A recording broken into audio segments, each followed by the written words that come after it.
Right guys, hello. So I want to double bubble this video. At the end, I'm going to give you some little teasers of projects I've got on the cards for stuff I want to do in the new year. So like virtual reality and some other things. I want to be talking about this machine that I use for emulation.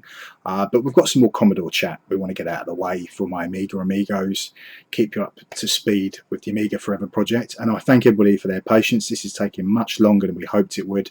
There's reasons for that. So the first reason, I'm not blaming him, but I'm still waiting for Ransom to finish the HDF collection of games. So to put it in a nutshell, the WHD Low collection of games for the Amiga is a very good set, and the LHA files work great on a PC, but if we try to use other devices to be an Amiga, whether it's a Raspberry Pi, Android phone or Shield TV, the compatibility is not good. We discovered that HDF files is the way forward. Ransom has already done a set, but he's doing a new set, and he told me recently he's well into 2,000 titles, but there's over 3,000 to be done. So he's got a lot of work to do because he's chosen to add in trainers. If you don't know what trainers are, they're like cheats. There'll be a little boot screen that says, do you want some extra lives? Do you want infinite lives? Do you want to start at a certain level? Varies from game to game, but it's there to help you out should you want. So we thank him for doing that. Hopefully it'll be done before the year is out, but we'll see.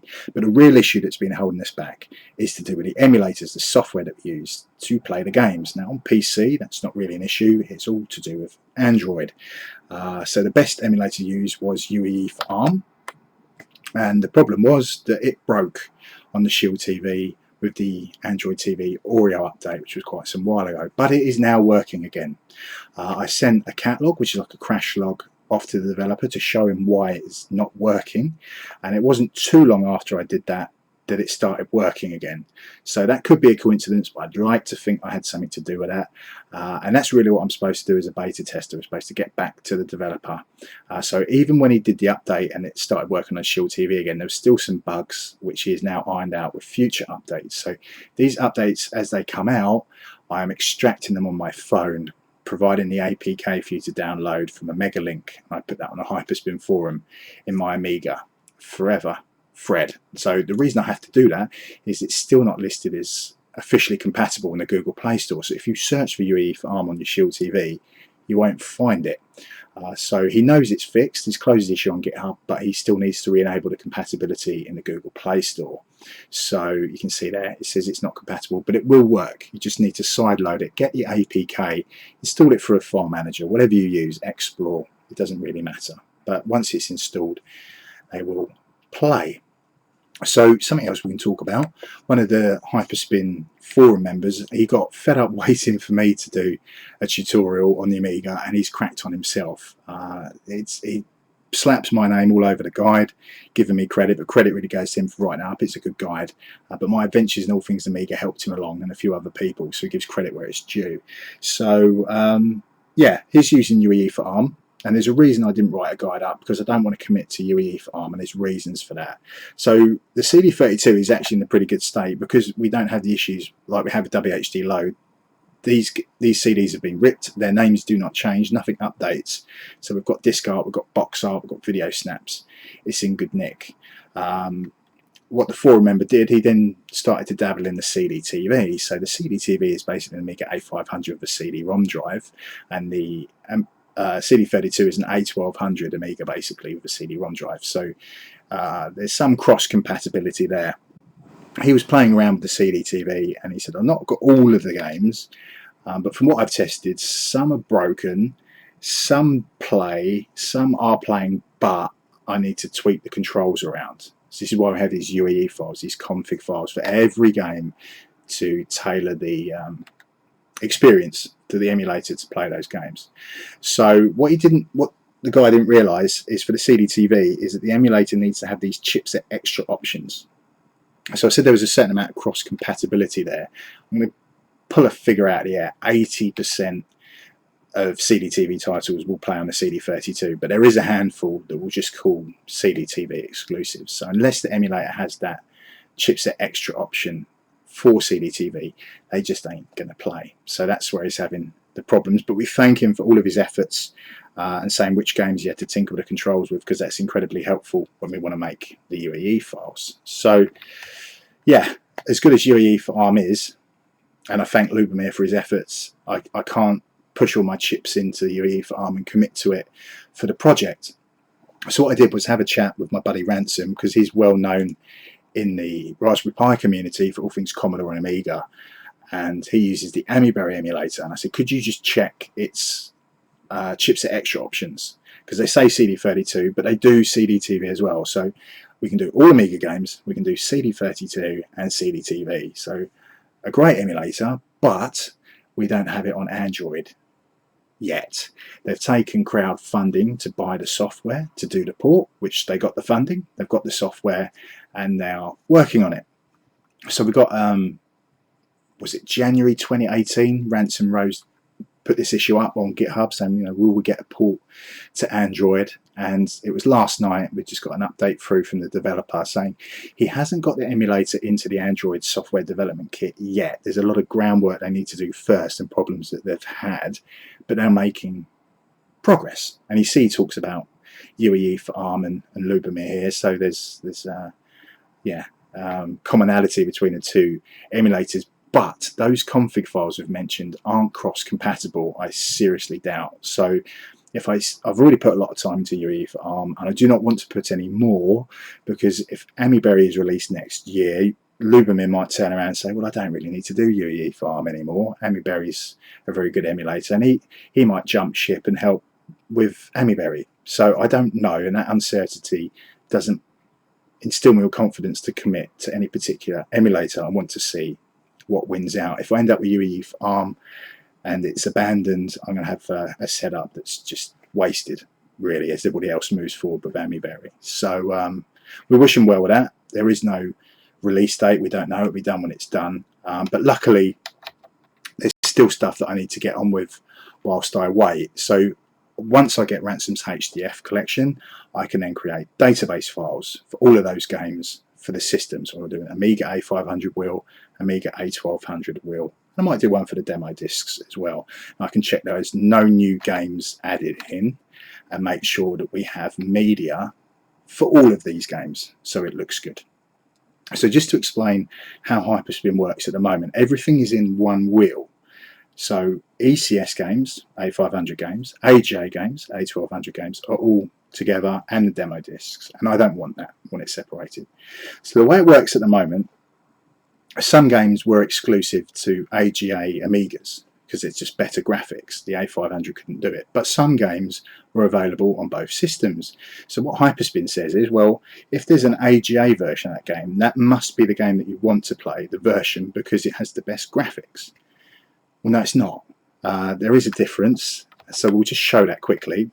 I'm used to seeing what's on the right, the ECS version of Chaos Engine, and you can see the greens aren't really as overly saturated.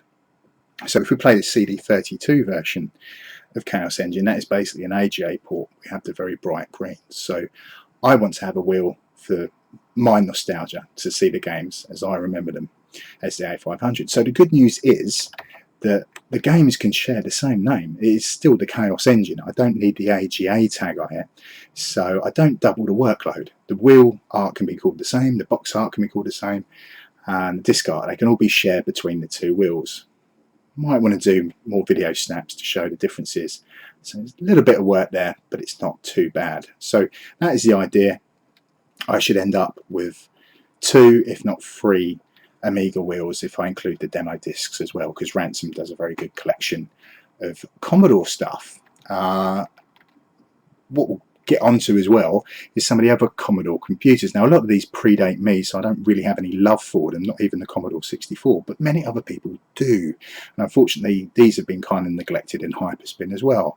So we've got the Commodore 128 here, the Commodore Plus 4. There are many, many more Commodore computers, but we'll just try and focus on the common ones. So the C64, I know Ransom's got a soft spot for the Commodore 64. I never owned one, but my friends did. So the VIC-20 that preceded it. So some of these are actually in a pretty good state, but you know, we're missing wheel art in some places and sometimes video snaps, much like we are with Amiga. So I think these need a little bit of love as well. So you see the Commodore Max, I don't even have an icon for the main menu wheel. This theme is a bit bland. I do like to use retro TV ads for the main menu videos. I think that's a nice nostalgic nod But we can see we've got some wheel art here. I could tart it up a little bit, put some borders around it. We've got some video preview. So the Commodore Max machine looks in a reasonably good state, just needs a little bit of TLC to make it a bit more snazzy. So that's what I've been keeping busy with, and I'll let you know how we get on. So that's the Commodore chat out of the way. What I want to touch on is what I'll be doing in the future. So I will do videos all about the machine that I use for emulation, because some people are quite curious about that, and it's not as expensive as you people might think. It's actually an 8-year-old machine. The i7-2600K is older than the PlayStation 4, and yet somehow it's still relevant today. But I want to upgrade the case, and there's a reason for that. The case I have at the moment, it limits the airflow, so that's kind of making it difficult for me to keep things cool inside, because I overclock it, I racing tune it, put it on the ragged edge to get as much performance as I can out of it. But I want to put some more hard drives in as well. So I've got probably 5 or 6 at the moment, and I want to add a few more in. But case trends today, we can see all of the, on the left hand side, these trays. So although this is quite an expensive case, the R6 or the R5, they do let you fit a lot of hard drives. But most of the more affordable cases today say, well, you can add 2 or 3 3.5-inch drives in the bottom left hand corner. You can have a couple of 2.5-inch drives. You can see those vertically mounted trays to the right. That's your lot. So I'm kind of forced into spending £100 or more, but I'm kind of okay with that. It's going to allow me to fit bigger graphics cards as well. That's something this case is holding me back with, and I do want to upgrade the graphics card for VR. So the first thing we need to do is get the case, and I'll talk about the system that I have, do a whole other video for it. And yeah, I'll talk about all the drives that I use as well, because one of the Hyperspin forum members says, how do we back stuff up? Well, the way I do it is I have lots of drives. I've got a 2.5-inch solid state drive for the operating system. There is actually some arcade rips on there. Hyperspin has its own dedicated drive, and Rocket Launcher, they have all their media on there. There's another drive for PC games. There's another drive for the cartridge-based systems, so Mega Drive, Master System, all that kind of stuff. Another dedicated drive for disc-based systems, so PlayStation, Dreamcast, Sega Saturn, stuff like that. So yeah, another drive for movies. So I do that for redundancy. Should the PC drive die, I can't play PC games, but I've still got emulation. If an emulation drive dies, then okay, I might lose the PlayStation, but I can still do other stuff. If I had everything on one very big drive and that died, I would be completely up the creek until I buy a new drive and get all the stuff that I've backed up back on there. So that's why I do it that way. So yeah, look forward to videos about that. I'll go into details why I chose what I chose. Another thing I want to do is get back into case modding. I haven't done it for a long time, and this case is a good candidate for that. So I saw this mod a long time ago. It was about 2013. I can't remember the guy's name. Chris is in my head for some reason, but lots of people have done the mod since. And what he did, he took an LCD monitor, stripped away all the back to it, and what you end up with is a transparent monitor that you can put on as a side panel for the case. So okay, you need backlighting behind it, and that's why lots of people are using white cases or painting the inside of their cases white, so that the light brings allows us to see the image on the LCD panel. So it does look awesome, and it is very cool. I have lots of laptop screens lying around that I could use for this. I've got some old computer monitors as well that are also possible candidates, but I need to get the case in, measure things up, see what I want to do. My idea probably will be to just make a new acrylic panel rather than cut up the original case panel, but we'll see. I'm going to use some magnetic strips to stick it to the side. I think it should work out all right. So although this looks quite cool, some of you might be thinking, okay, it's awesome, it doesn't really have a practical use, but you can see in the top left hand corner this is like CPU core temp, how hot the processor's getting, how much RAM is being utilized, the temperature of the graphics card, and the fan speed. So that's kind of useful, these widgets to have. This is actually another desktop. You could play a game on that side of the PC case, but yeah, it's probably not going to see the image very clearly. It's kind of like a translucent effect, but I can go a step further, being an arcade enthusiast. There's something called Hyper Marquee. I'm pretty sure Launchbox has an implementation of that as well. So lots of people like to build arcade cabinets in our community, and this guy's done a very good job of it. So you can see at the top, that is the marquee, that banner, and that is changing as he goes through all of the games. So that banner at the top is actually an LCD panel, an ultra wide panel, and they are quite expensive. I'm almost certain you have to get them imported from China. So there's all these trade, yeah, the taxes on it, or the trade tax and delivery costs. So they work out quite expensive. If anything's wrong, you've got to ship it back and get another one. So if I can do this, but instead of it being on top of a cabinet, it displays on the side of the case, we get this translucent effect. So as I go through Hyperspin, it will show the system, and then as I pick the games, it comes up with the marquee on the side of the case. I think that would be incredibly cool. And as much as I respect people that build the arcade cabinets, they are quite big, they are quite gaudy, I just do not have room for them in the house. I might build one for the family yacht, and that'll be great when I'm on it, and when family are on it and friends are visiting it, but I will always want my PC at home to have games and emulation on. So yeah, that is that's the plan. Should be a fun mod to do. So the last thing that's on my list of stuff to do is virtual reality. I've really hinted at that. I need a better graphics card really, but before I get a better graphics card, I want to test out what I can do with what I have. So I'm going to give a quick shout out to a good friend of mine. I know him as Labassa. We've been friends since we were teenagers, so obviously know his real name. But we now call him GT because of his YouTube channel. So he started out with the PlayStation 4 VR. He then got himself a very nice PC to do PC VR, and he bought the Oculus Quest as well. So he's got the trifecta, and he plays these games. He does interviews with the developers, and he lets you know if the games are any good, and he does tell you if they're bad. So yeah, we thank him for all his efforts. But the other thing he's done is built a community. He's got a Discord channel, so if you have VR but your friends don't, you can make new friends that do have these games and play together, which I think is brilliant. But a question that often comes up is, what PC should people buy for VR?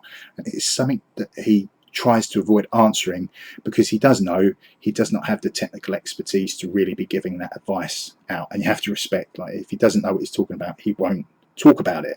He just says it's a complicated subject and it can get quite expensive. So that is really what I want to try and focus on in the new year. I will look at getting the Rift S. So I've looked at VR ever since it first came out. The original Rift, there's many headsets, but the original Rift headset, you couldn't deny the immersion and the 3D effect that you get. You can watch 3D movies on these headsets, but when you watch YouTube videos, everything's in 2D, so it doesn't really sell it very well. But to me, I've built PC that can do VR, and I've helped people get the headsets, but to me it was a going blind simulator. Everything was very blurry. There was not the visual fidelity there that I wanted. But we're now at a state that the Rift S is reasonably affordable as things go in the headset choices for headsets, and they've been quite clever with the Rift S in that they've adjusted the panel refresh rate, the number of hertz, down. So although it's a better resolution, you don't need a better PC. The PC requirements have stayed the same. So I'm going to look to pick this up around Black Friday, see if I can get any money off. And yeah, we will talk about PC requirements. The machine that I have and the graphics card that I have is the GTX 964 gigabytes. That is covered under the minimum spec. So what I am expecting is that anything on the Oculus store will play fine. It will have to do because it's listed as minimum spec. Obviously, if I have a better graphics card, we can get better graphics, but I should be able to enjoy all of these titles. As I go into Steam VR, other PC VR titles, mileage will vary, and then having better graphics cards is important. So as well as my friend who does YouTube, obviously many other people do it as well, there's a guy called Paradise Decay. His setup is similar to mine, although he uses a 1060 graphics card. So we already know the kind of performance I could get if I had that card. So I'm not going to get a 1060. I will look to get a more affordable card that other people want to buy. So there's a 1660 Ti, which is under £300, still quite a lot of money. But that would be a new card. So there's a 1070 Ti, that would be second hand, which might be a little bit cheaper, or I could buy a 980 Ti. I've seen them go second hand on eBay for about £150. Now, all of those cards have different names, they're different model numbers, but they all offer roughly the same level of performance. So I've had this 960 for 4 years. I paid 150 quid for it, and I've done very well out of it. I'm quite happy to upgrade the graphics card, but I need a bigger case to fit the bigger cards in, so I get a nice choice. So yeah, I could get a 2060, but they're about £300. I could get a 2060 Super, a 2070, but yeah, we want to find something that most people feel that they can afford to buy, and see how we get on. So yeah, we'll see how that goes. I know it gets confusing for people, PC specs, but I'll try and explain to people in the video I do why I picked what I picked back then. The general consensus that was online, what people would have told me to do, ultimately was wrong. And it's a good thing that I've built computers for so long that I didn't need to rely on what other people were telling me. So we'll save that for another video. We'll leave this here. Have a great day, guys. Have a great evening, whatever it is you choose to do after watching this video. And I'll see you all when I see you next. Ciao for now.